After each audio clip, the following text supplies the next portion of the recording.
The world is preparing for the biggest sporting event on the planet. Flights are being booked.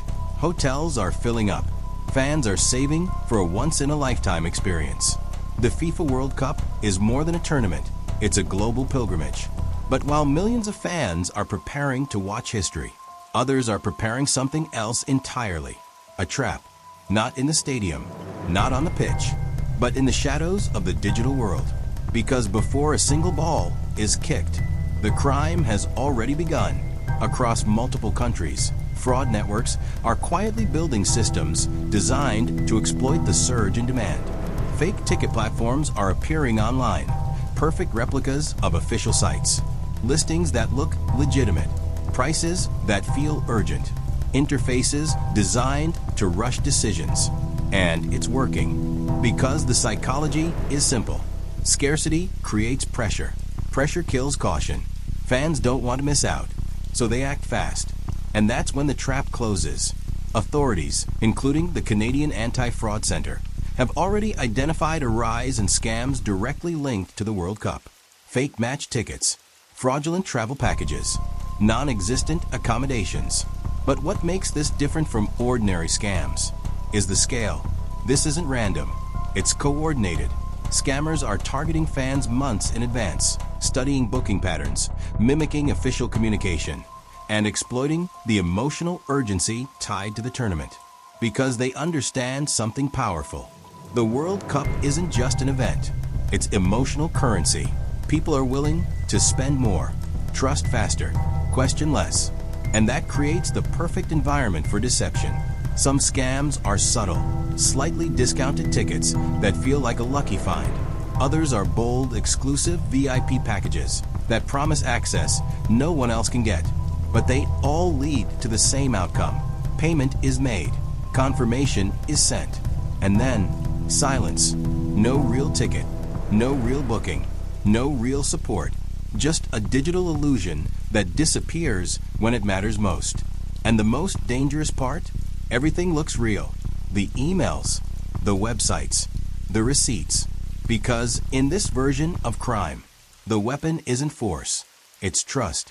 For the victims, the realization doesn't come immediately. It comes at the worst possible moment. At the airport, at the hotel, at the stadium gate. That's when excitement turns into confusion, and confusion turns into panic. Imagine traveling across continents, arriving in a foreign country, holding a ticket you paid thousands for, only to be told it's not valid. No entry, no explanation, just rejection. And suddenly, the dream collapses. This is the ripple effect, and it spreads far beyond money. Families who save for years find themselves stranded. Couples on once-in-a-lifetime trips face empty reservations. Fans who planned everything perfectly realize they've been played. Across Canada and other host locations, reports are already surfacing of fraudulent bookings and fake listings. Some victims arrive at apartments that don't exist. Others find that their confirmed accommodation has been sold to multiple people at once. And in cities overwhelmed by World Cup demand, there are no alternatives, no rooms, no backup plans, no refunds, just reality. The emotional damage hits harder than the financial loss. Because this isn't just a purchase, it's a memory, a moment people have been waiting for. And it's gone. Social media begins to fill with stories. Videos of fans being turned away, posts warning others, anger, frustration, disbelief. And as more victims speak out, a pattern becomes clear. This isn't isolated, it's systemic. The ripple spreads to organizers.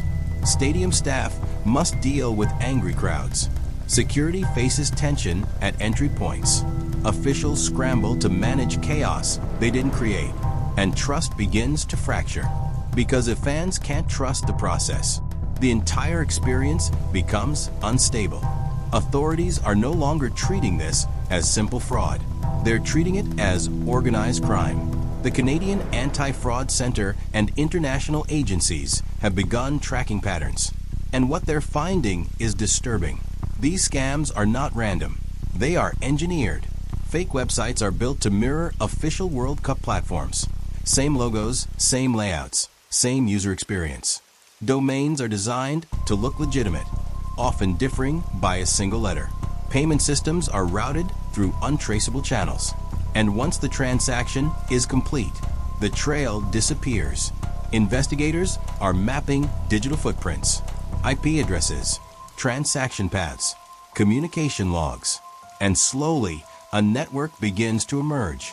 Groups operating across borders, coordinated timing of scam releases, targeting based on geography and demand spikes. This is not one scammer. This is a system. Authorities are issuing warnings. Never buy from unofficial sources. Verify listings independently. Avoid upfront payments without validation. But the challenge is speed, because scammers adapt faster than regulations. New websites appear as quickly as old ones are shut down. New victims replace the ones who speak out. And the cycle continues. Because the closer the World Cup gets, the more aggressive the operation becomes.